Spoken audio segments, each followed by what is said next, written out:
ডুবুরিয়া উচ্চ বিদ্যালয়ের 2005 ব্যাচের ঈদ আড্ডা। 21 বছর পর কিশোরের স্মৃতিতে ভাসলেন প্রাক্তনরা।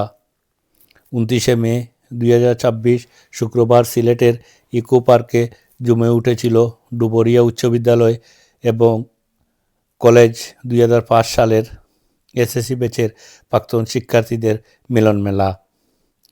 এই আয়োজন ছিল যেন ভালোবাসা ও বন্ধুত্বের এক অপূর্ব বন্ধন।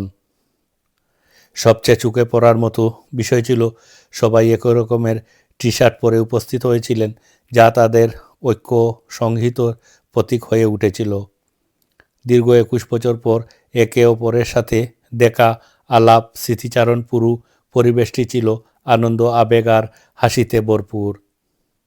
স্কুল জীবনের দুরন্ত দিন, ক্লাসের মজার মুহূর্ত, শিক্ষকদের শাসন, বন্ধুত্বের গভীরতা, সব কিছু যেন তাদেরকে আবার কিশোরে ফিরিয়ে নিয়ে গিয়েছিল।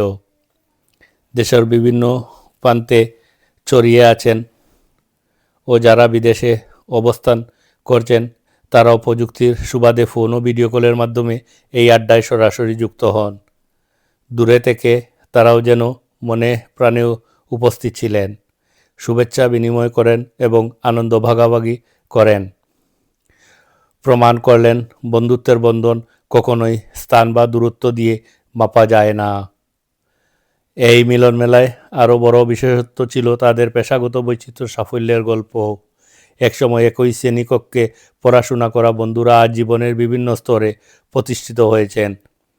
কেউ অর্জন করেছেন ডক্টরেট ডিগ্রি, কেউ বিশ্ববিদ্যালয়ের সহকারী অধ্যাপক হিসাবে শিক্ষকতা ও গবেষণায় নিয়োজিত, কেউ উচ্চ বিদ্যালয়ের প্রধান শিক্ষক, আবার কেউ মাধ্যমিক বিদ্যালয়ের সহকারী শিক্ষক হয়ে নতুন প্রজন্মকে আদর্শ শিক্ষায় গড়ে তুলছেন।